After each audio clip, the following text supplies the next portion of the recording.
masih seger. Mungkin jamunya. Ya. Saya persilahkan Pak Samsurijal. Ini ada tambahan pertanyaan dari Ibu Okta. Silakan Ya. Pak Samsurijal. Terima kasih banyak pimpinan. Assalamualaikum warahmatullahi wabarakatuh. Selamat sore, salam sejahtera dan sehat untuk kita semuanya insya Allah.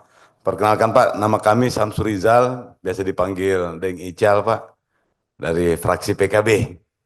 Mohon izin Pak Ketua, saya ingin sedikit bercerita yang kami banggakan tentu Ketua Pepabri, Pak Sekjen, Bapak Jenderal Agung Gumelar, Pak Yan Mulyana dan seluruh jajaran Pepabri di seluruh Indonesia yang kami banggakan karena pasti beliau-beliau yang menjadi Pepabri itu adalah orang-orang yang telah pernah mengabdi dan sampai hari ini kayaknya masih mengabdi juga sesuai dengan peran masing-masing.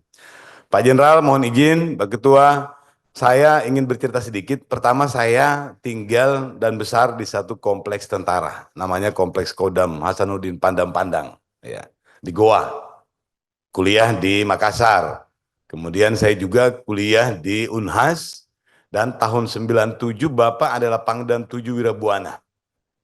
Saat itu kami Ketua Dewan Mahasiswa pada saat itu. Dan kemudian ya dengan dinamika pada saat itu pimpin gerakan demonstrasi dan sempat menjadi korban diamuk sama tentara. Saya bilang pada saat itu satu saja belum tentu saya menang, apalagi kalau 12 orang. Tidak mungkin saya menang.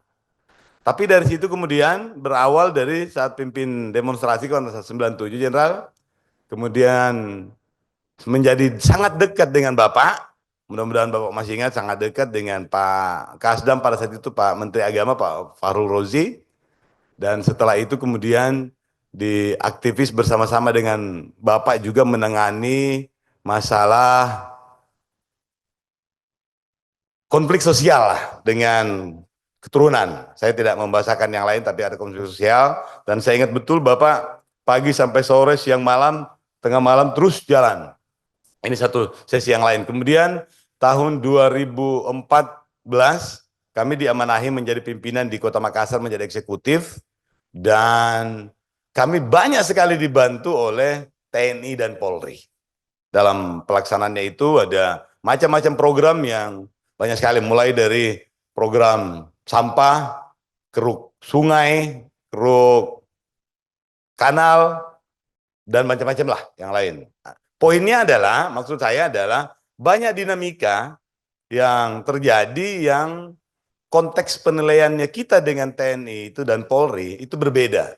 Satu sisi saya bilang jadi anak dari bapak-bapak di TNI hidup bersama dengan di rumah, kemudian di kampus mengalami perlakuan represif yang luar biasa yang boleh dibilang tidak manusiawi. Masa berikutnya lagi ternyata pekerjaannya banyak sekali dibantu oleh TNI dan Polri dan lain-lain. Dan alhamdulillah sampai hari ini saya tidak merasakan dendam Pak secara pribadi dengan beliau-beliau, bahkan pada saat itu kami 2-3 bulan setelah itu masih akrab. Poin saya adalah dinamika ini yang mesti disikapi dengan baik, dengan bijak oleh semua orang, bukan cuma oleh TNI Polri, bukan cuma oleh anggota Komisi 1, tetapi juga oleh seluruh rakyat Indonesia. Termasuk beliau-beliau, mereka-mereka dan saudara-saudara kita yang hari ini belum setuju dengan beberapa poin dalam revisi Undang-Undang TNI. Dari berbagai masukan dan saran yang berkembang pada rapat ini dan beberapa masukan dari beberapa lembaga yang kredibel, hari ini kami banyak masukan dari Pepabri, ada hal yang ingin kami pertanyakan Pak, mohon izin. Yang ingin kami pertanyakan adalah penampilan bapak-bapak ini yang Bu Sarifah tadi itu Pepabri tetapi sepertinya masih seperti akabri lagi ini Bapak. Ini penting untuk menjadi justifikasi sosial, bahkan dengan usia Bapak yang sudah 73 tahun masih kuat dan masih mau berani mengambil peran untuk mengabdi, mengambil peran itu yang luar biasa. Nah, oleh karena itu tadi juga ada sentilan dari Bapak. Pertama, Pepabri pun juga ternyata kena angin surga. Tadi sentilan ini sebenarnya tidak langsung, tetapi ini mesti kami tangkap dan mesti kami pikirkan juga. Berarti angin surga itu saya pikir kalau sudah tua wajar kalau kena angin surga. Tapi kalau masih muda-muda harusnya tidak gampang masuk angin lah. Masih cukup kuat untuk bisa tolak angin. Itu yang pertama. Boleh dijawab, boleh tidak Pak, tapi itu penting bagi kami untuk insight. Yang kedua yang ini menjadi pertanyaan kami yang sangat krusial adalah tadi Bapak menegaskan bahwa perbedaan utama dan filosofisnya Dwi Fungsi ABRI dengan penugas apa? Penugas karyaan, tugas karya. Ya, di BKO atau tugas karya. Dan tadi saya menangkap satu informasi bahwa intinya itu adalah permintaan yang walaupun di zaman Orde Baru kemudian direkayasa seakan-akan permintaannya diatur pura-pura minta dan seterusnya. Ya. Oleh karena itu ini penting juga menjadi masukan dari beliau-beliau untuk kita merumuskan kata permintaan ini yang seharusnya memang menjadi salah satu solusi karena ada excuse di situ juga pada jabatan-jabatan tertentu itu boleh berdasarkan permintaan.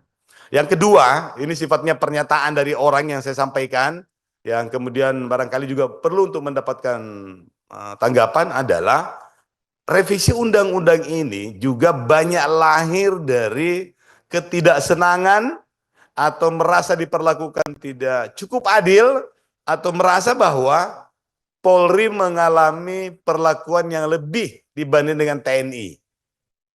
Ya, bukan hanya sekadar karena di Polri sudah boleh lebih dari 10 kementerian lembaga, TNI masih 10. Kami juga sudah menyampaikan bahwa ini perbedaannya karena memang berbeda tugasnya. Kalau TNI itu pertahanannya, kalau ini ketertibannya. Tetapi ini pernyataan dari orang bahwa ini lahir dari ketidaksenangan mereka perlakuan yang kurang adil. Kami cuma butuh tanggapannya Pak yang memungkinkan untuk bisa kami explore. Dan yang terakhir Pak, ini yang penting, ada satu pekan terakhir ini beredar kabar seorang mayor diangkat menjadi letkol karena penghargaan, karena mekanisme yang tidak jamak, mekanisme yang tidak banyak orang tahu, dan mekanisme yang tidak biasa. Dan tentu ini menggugah rasa penasaran, rasa ingin tahu, rasa keadilannya orang. Ini saya relevansikan Pak dengan berbagai sistem promosi atau merit system yang banyak sekarang ini dalam bentuk penghargaan, mulai dari sekolah, kenaikan pangkat dan lain-lain yang semakin tahun itu semakin banyak yang harnya proporsinya itu, dan itu berlaku bukan cuma di TNI tapi juga di Polri.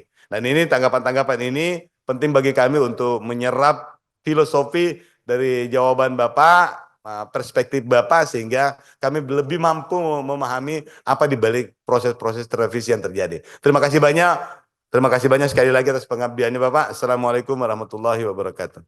Waalaikumsalam. Ya, oke. Satu lagi Pak, Bu. Oh, tolong deh ya, tolong deh.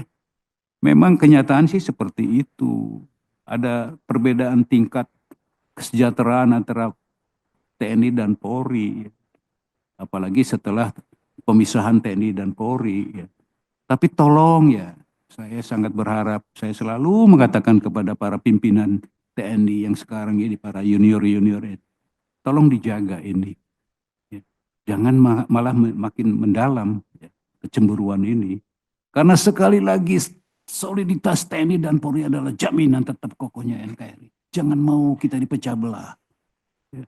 Kalau TNI dan Polri dipecah belah, ya, saya yakin bangsa ini mudah sekali digagalkan. Ya. Tolong deh. Ya. Jadi kecemburuan memang ada, tapi tolong ini jangan diagung-agungkan. Terakhir apa ya? Dari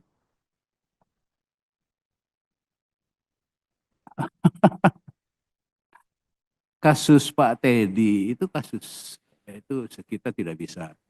Itu kewenangan ada di presiden. Kita nggak bisa. Apa? Lantas Pak Fabri mau Pak? Jangan Pak. Tidak juga tidak gitu. Jadi itu kewenangan penuh di tangan presiden. Tadi apa presiden sebagai apa tadi? Penguasa tertinggi Penguasa tertinggi di jajaran darat, laut, udara, dan polis juga di undang-undang. nggak ada ya. TNI aja, darat, laut, udara. Hanya memang ya nggak usah.